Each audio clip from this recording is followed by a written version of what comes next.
Olá, tudo bem com vocês? Nós estamos aqui hoje, então, para dar continuidade ao nosso curso de Metodologia da Educação de Jovens e Adultos. Vou fazer aqui rapidamente uma memória do que nós estudamos até aqui, né? A nossa primeira aula, que foi uma aula síncrona, né? Que significa que todos nós estávamos juntos, online. Nós nos apresentamos, conversamos e eu apresentei para vocês como que seria o nosso curso de metodologia da EJA. Na nossa segunda aula, eu passei 2 documentários para vocês, e os 2 documentários tratavam sobre a legislação que fundamenta a educação de jovens e adultos, um pouco da história da educação de jovens e adultos e sobre a formação de professores na EJA. Com esse documentário, meu objetivo foi muito de trazer a memória da nossa disciplina de Fundamentos da Educação de Jovens e Adultos, para a gente poder, então, entrar nessa questão de metodologia da EJA, de como dar aula para a EJA. A partir do momento, então, que nós fizemos essa memória, nós começamos os estudos sobre as diretrizes operacionais para a educação de jovens e adultos. E hoje, então, nós vamos terminar os estudos sobre as diretrizes operacionais para a EJA. Eu vou aqui fazer a apresentação para vocês, tá? Vou vir aqui na nossa apresentação. Pronto, compartilhei. Então, né, hoje é o terceiro dia que a gente está estudando sobre as diretrizes operacionais para a educação de jovens e adultos, relativos à duração dos cursos e idade mínima para ingresso nos cursos de EJA, idade mínima e certificação nos exames, educação de jovens e adultos desenvolvidos por meio da educação à distância. Então, até esse momento, nós já conversamos bastante, né? Primeiramente, eu trouxe para vocês a lei propriamente dito, né? As diretrizes, a resolução, e na sequência, nós iniciamos uma discussão sobre como que se chegou a esse ponto de vista da resolução, né? Quais foram os mecanismos, quais foram as discussões realizadas. E nós vimos, então, que existiram 15 grandes comitês que representavam a região Norte, Nordeste, Sul e Sudeste, Centro-Oeste, e esses comitês se reuniram por algum tempo para discutir como que se chegariam a uma idade mínima para a EJA, a um tempo, né, uma carga horária mínima para a educação de jovens e adultos, sobre a educação à distância, se seria, se não seria possível, todas essas questões. Então, hoje nós vamos focar nas discussões sobre educação à distância como forma de ofertar a educação de jovens e adultos. No ano de 2020, né, pensando que nós estamos em novembro de 2020, não é uma coisa tão estranha quando a gente fala em educação à distância. Tudo bem, né? Eu sempre faço questão de separar isso. O ensino remoto não é educação à distância é uma modalidade de ensino, como educação de jovens e adultos, como educação especial. Ensino remoto é um ensino emergencial que tem sido utilizado as redes, né? As mídias digitais para que a gente possa trabalhar com o ensino durante a pandemia. Então, o conceito de ensino remoto é um conceito que é muito utilizado nesse momento, no momento da pandemia, onde a gente usa esses mecanismos de aulas online, de aulas síncronas e de aulas assíncronas para manter as aulas e o ensino, né? Eu sempre faço questão de diferenciar isso, que muita gente fala assim, EAD é a mesma coisa que ensino remoto. Eu sou uma das que defendo que não é a mesma coisa, tá? Então, mas falar em ensino remoto, hoje, mediado pelas mídias digitais e pelas tecnologias e pela internet, não soa mais tão estranho. Desculpa, gente, mas eu estou dando aulas há muitas horas, a garganta já começou a falhar. Falar, então, de um ensino mediado pelas tecnologias, hoje já não é uma coisa tão estranha e tão distante como se falássemos há 10 anos atrás, né? Vamos pensar, a gente está em 2020 e essa é uma resolução de 2010. Então, se eu falasse para vocês em 2019 sobre EAD, sobre ensino à distância, sobre o uso de tecnologias, ainda não era uma vivência nossa. Mas hoje a nossa própria aula aqui está sendo o quê? Uma aula mediada pela tecnologia, né? Uma aula que a gente grava, que a gente envia para vocês, enfim, né? Utilizando aí o online. Então, ao analisar a relação estabelecida entre educação de jovens e adultos e educação à distância, do mesmo modo que nas análises anteriores, cabe averiguar o posicionamento do consultor, expresso no documento produto da consultoria, primeiro verificando a duração prevista para os cursos de EJA desenvolvidos na modalidade à distância. Então, esse daqui é um primeiro ponto, né? Quais são, então, e quais foram as discussões sobre a idade para que um aluno da EJA pudesse frequentar a educação à distância? O decreto 5.622 de 2005, dispondo de regulamentação sobre educação à distância, também contemplou a EJA. Permite sua oferta nos termos do artigo 37 da LDB. Seu artigo 31 diz: os cursos à distância para educação básica de jovens e adultos, que foram autorizados excepcionalmente com duração inferior a 2 anos no ensino fundamental e 1 ano e meio no ensino médio, deverão inscrever seus alunos em exames de certificação, para fins de conclusão do respectivo nível de ensino. O decreto, desse modo, por contraste, estabelece como regra que a duração mínima dos cursos de EJA pela mediação de EAD no ensino fundamental não poderá ser inferior a 2 anos. E, no ensino médio, não poderá ser inferior a 1 ano e meio. E como o princípio da isonomia deve ser observado quanto à equiparação do ensino à distância com o presencial, segue-se também, no caso desse último, aplica-se o mesmo critério, o mínimo de duração. Então, se estava sendo feito antes da data, né, dessa resolução, 2010, algum curso de educação à distância de EJA que não estava respeitando o tempo mínimo de duração, né? Lembra, a gente estudou isso na nossa aula de ontem, que é o tempo de quê? De 24 meses para o ensino fundamental, para as séries finais do ensino fundamental, esses cursos, então, teriam que pensar em exames de certificação. Então, para os cursos em EJA da educação básica, na modalidade de EAD, preserva-se a mesma carga horária. A matrícula em cursos à distância para educação básica de jovens e adultos poderá ser feita independentemente da escolarização anterior, obedecida a idade mínima, né? Lembrando, 15 anos para o ensino fundamental e 18 anos para o ensino médio, a idade mínima, e mediante avaliação do educando que permita sua inscrição na etapa adequada, conforme normas dos respectivos sistemas de ensino. Esse artigo retoma a autonomia do sistema, artigo 24, inciso 2, a linha C da LDB, e a avaliação e validação dos saberes trazidos e a idade mínima de entrada nos cursos de EJA, respeitadas as etapas do ensino fundamental e do ensino médio. O artigo 26 institui dispositivos e condições para a oferta dos cursos e programas à distância em bases territoriais múltiplas. Então, para um aluno, para uma aluna poder se matricular na EJA em EAD, à distância, eles precisam de comprovar uma certificação, né? Eles vão ter que fazer uma prova para verificar em qual ano que vai entrar, né? Entre o primeiro e o 9º ano, ou o ensino médio, tá? É o que a lei coloca.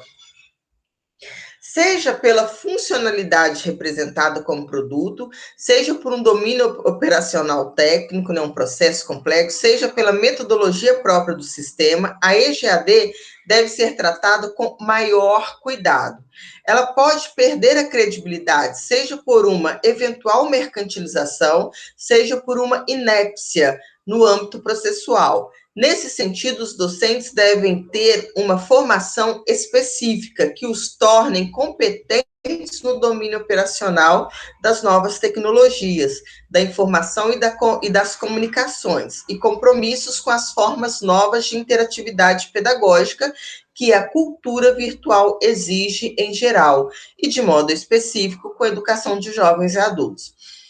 Que é importante a gente frisar aqui, né? Que a gente está trabalhando com duas modalidades de ensino. Então, vocês imaginam, num processo de formação de professores, como é o processo de vocês, nós já estamos estudando uma modalidade de ensino que é a educação de jovens e adultos. Aí vocês pensam, uma modalidade de ensino sendo ofertada por outra modalidade de ensino.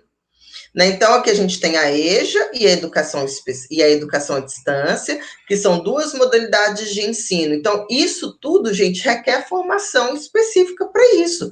Por isso que quando vocês estiverem lendo o documento, né, entre as páginas 17 e a página 25, vocês vão observar como que as mesas de discussões, os grupos de discussões, como é colocado essa preocupação em ofertar a EJA na modalidade EAD, porque exigem conhecimentos específicos tanto para ser professor de EJA, como para ser professor e professora de EAD.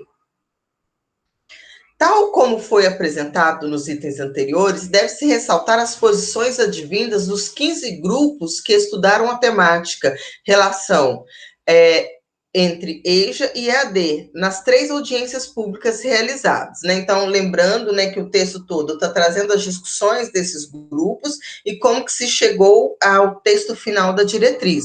Então, aqui eu pautei algumas das discussões que eram realizadas, as problemáticas mesmos que foram pensadas, que deveriam ser enfrentadas pela educação de jovens e adultos na modalidade EAD. Lembrando, são duas modalidades distintas, EJA e EAD, tá? EJA e EAD é um tema muito recente nos meios educacionais e que, por isso, eles identificam possuir muito pouco conhecimento sobre o assunto. Gente, vamos pensar, né? Em educação, a gente trabalha muito com o conceito de cultura escolar. A EJA foi estabelecida como modalidade de ensino na LDB de 96. 14 anos, quando a gente está falando entre a população conhecer uma lei, as universidades começarem a formar dentro daquela lei, é uma coisa longa e uma coisa super complexa. Aí vocês pensam, os cursos de pedagogia, por exemplo, têm a disciplina de educação de jovens e adultos. Né? O nosso curso, especificamente, tem tanto a disciplina de fundamentos da EJA, quanto a disciplina de metodologia de ensino da EJA. Mas nós, por exemplo, não temos um curso que discuta EAD, né, fundamentos da educação à distância, ou metodologias da educação à distância. E como a gente está vivendo esse período de pandemia, onde a tecnologia foi a saída para as nossas aulas terem continuidade, a gente começa então a pensar, nossa, realmente faltou isso na minha formação, né? Faltou entender sobre as mídias digitais na minha formação. E aí, aqui no primeiro grupo, foi colocado essa questão, olha, EAD já é uma temática nova, EJA é uma temática nova, EAD é uma temática nova. Como, então, a gente vai unir essas duas? Que formação é necessário para isso? Outra discussão sobre a importância da educação à distância na EJA. 7 grupos se pronunciaram, um deles não conseguiu chegar a um consenso sobre a adequação da EAD no desenvolvimento da EJA. Nós sabemos que, historicamente, sempre se teve um preconceito sobre o ensino à distância, né? Sempre prevaleceu muito mais na nossa cultura o ensino presencial. Né? Então, quando alguém fala, eu faço um curso à distância, as pessoas costumam olhar lá com certa desconfiança. Só que, de repente, a gente começou cada vez mais a utilizar o online, utilizar a internet, utilizar as mídias digitais para se ter educação por causa da pandemia. E aí se tinha, né, a gente percebe na discussão que se tinha um certo pré, né, de pré mesmo, conceito em relação a inserir. A EJA já é vista com discriminação na escola, e você insere a EJA em EAD, né, são várias outras problemáticas a se pensar e discutir. Um outro ponto de discussão que foi colocado sobre a inserção da EAD na EJA foi colocado o seguinte: 4 dos 15 grupos situaram algumas condições para que a educação à distância possa ser desenvolvida na EJA. Para um deles, é necessário elevar o padrão de capacidade de leitura dos seus usuários como condição inerente ao modo EAD. Então, assim, né, foram discutindo o que era necessário, formação de professores, que tipo de leitura que se colocaria, como que verificaria as atividades, enfim, essas questões foram sendo colocadas e foram sendo discutidas no ano de 2007, né? Lembrando que essa resolução foi promulgada em 2010. O documento Educação Básica de Jovens e Adultos, mediada e não mediada pelas tecnologias da informação e comunicação, TIC, multimídia, em comunidade de aprendizagem em rede, discutido nas audiências públicas, apresentou relevantes propostas que serviram de parâmetros para as reflexões desenvolvidas, né? Então, teve toda essa discussão e, ao final, ficou decidido que, sim, teria EJA em EAD, né, que a carga horária seria a mesma do presencial e que os alunos não precisariam comprovar uma escolaridade anterior, mas teriam que fazer uma prova na instituição de ensino para verificar em qual ano do ensino fundamental ou do ensino médio ele poderia se matricular. Tá bom, gente? Então, como que ficou estabelecido a carga horária, né, para a EJA na modalidade EAD? Vamos lembrar que agora a gente está tratando dessa perspectiva. Propõe-se a manutenção da formulação do parecer do Conselho da Educação Básica e do Conselho Nacional de Educação, 29 de 2006, indicando o total de horas a serem cumpridas, independentemente da forma de organização curricular. Primeiro ponto, para os anos iniciais do ensino fundamental, como acontece no ensino presencial, o documento manteve duração e critério dos sistemas de ensino. Cabe ao Estado, cabe aos municípios essa determinação. Para os anos finais do ensino fundamental, duração mínima de 1.600 horas. Vamos pensar aí que aí é o sexto, sétimo, oitavo e nono ano. Então, 1.600 dividido por 4 fica por ano 400 horas, né? Para os 3 anos do ensino médio, ficou a duração mínima de 1.200 horas. Gente, vamos lembrar sempre que essa é uma duração mínima e não uma duração máxima. Por exemplo, se uma rede de ensino resolve colocar a EJA em 3.200 horas no ensino fundamental, o que seria 800 horas por ano, que é uma carga do ensino regular, ele pode? Pode sim. Se um sistema de ensino resolve colocar no ensino médio a EJA com 2.400 horas, pode? Sim, pode. Né? Há pouco tempo eu tive esse caso com um sobrinho meu, que ele reprovou no Colégio Técnico de Floriano, no segundo ano do ensino médio, e aí quando ele voltou, ele falou, tia, eu vou fazer EJA, porque aí eu faço em 6 meses e não vou perder, aí ele falou, vou fazer EJA, porque eu faço o segundo e o terceiro ano e posso fazer o vestibular com os meus colegas. Só que a gente foi na escola da comunidade rural, onde meu sobrinho vive, né, que é aqui perto de União, e aí lá, no ensino médio, a EJA é de 1 ano cada ano, então é igualzinho o ensino regular. Então, ele não via vantagem de se matricular na EJA e ficar ao mesmo tempo do ensino regular. Então, o que eu quis dizer para vocês aqui é que essa carga horária que a resolução estabelece, ela é a mínima, tá? Mas se um sistema de ensino resolve colocar a carga horária da EJA como a do ensino regular, ele pode? Sim, ele Pode, tá? E aí, para a EAD, né, para o ensino à distância, qual é a idade mínima para ingresso nos cursos de EJA na modalidade EAD? Também permaneceu o mesmo do presencial. E aí, ao ler o texto, vocês vão perceber que também teve muita discussão sobre isso, em que pese a LDB não estabelece a idade mínima para os cursos de EJA, há uma tendência em definir por similaridade a mesma idade consignada para os exames, isto é, de 15 anos para os anos finais do ensino fundamental e 18 anos completo para o ensino médio. Então, segue aquela mesma que a gente estava discutindo ontem do ensino presencial, né? Qual a idade mínima para você poder fazer os exames para a EJA nos anos finais do ensino fundamental, 15 anos, né? E para o ensino médio, 18 anos. Parâmetros para idade mínima para os exames de certificação na educação de jovens e adultos, que é quando você vai só para fazer a prova.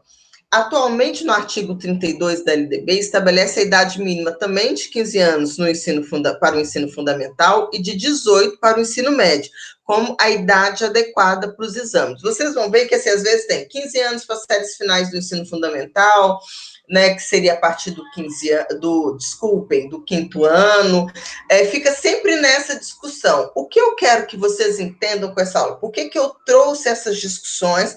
Porque eu poderia simplesmente ter estudado a resolução, que tem 3 páginas, e ponto. E eu resolvi estudar a resolução e depois estudar quais foram os debates para se chegar àquela resolução. Gente, é fundamental isso, por quê? Porque assim, muitas vezes a gente pensa que as leis vêm prontas e ponto. Não, para se chegar a uma lei, a um artigo, a um inciso, né, são anos, muitas vezes, de debate político. E só se define como resolução, como legislação, a partir, então, da aprovação na Câmara dos Deputados Federais e do Senado. Então, isso aqui é tudo para vocês verem como teve um longo tempo de debate até o Conselho Nacional de Educação lançar essa resolução. Tá? É muito mais nesse sentido que eu trago essas discussões para vocês, para assim, elas estão dadas e acabadas? Não, em qualquer momento que algum órgão da sociedade questionar essas idades, essa discussão pode vir novamente e pode ser repensado essas idades.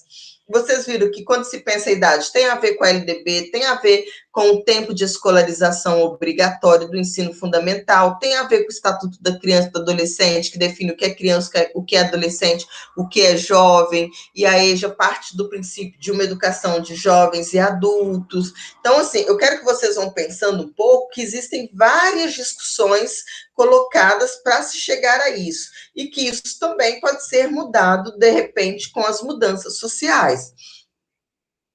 Deixa eu beber uma aguinha. Então, agora, parâmetros para os cursos de educação de jovens e adultos realizados por meio da educação à distância. Então, quais são os parâmetros para a gente já ir agora encaminhando para o fechamento dessa discussão?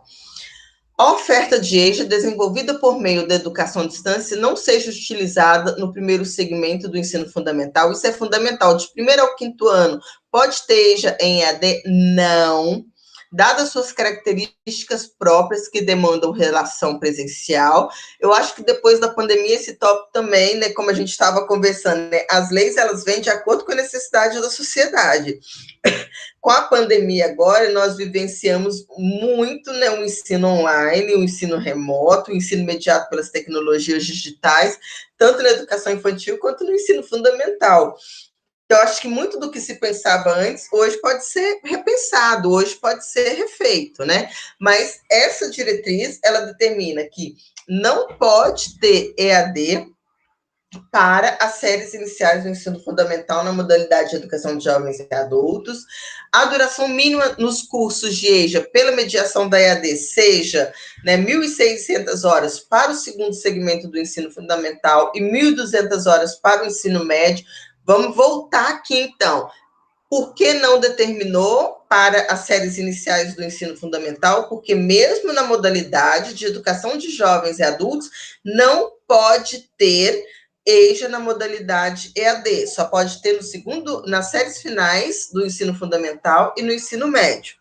E a idade mínima para o desenvolvimento da EJA com mediação da EAD seja de 15 anos completos para o segundo segmento do ensino fundamental e de 18 anos completos para o ensino médio. Gente, então aqui, né, a gente fechou os nossos estudos sobre a Resolução 3 de 2010. E aí, agora, vocês vão entrar no fórum, tá, de discussão. Então, após ler o texto proposto para a aula de hoje, que é a resolução número 3, de 15 de junho de 2010, páginas 17 a 25, e assistir a aula, né, que eu estou aqui trabalhando com vocês, escrevam no fórum sobre a importância desses conhecimentos referentes às diretrizes operacionais para a EJA, para a sua prática em sala de aula.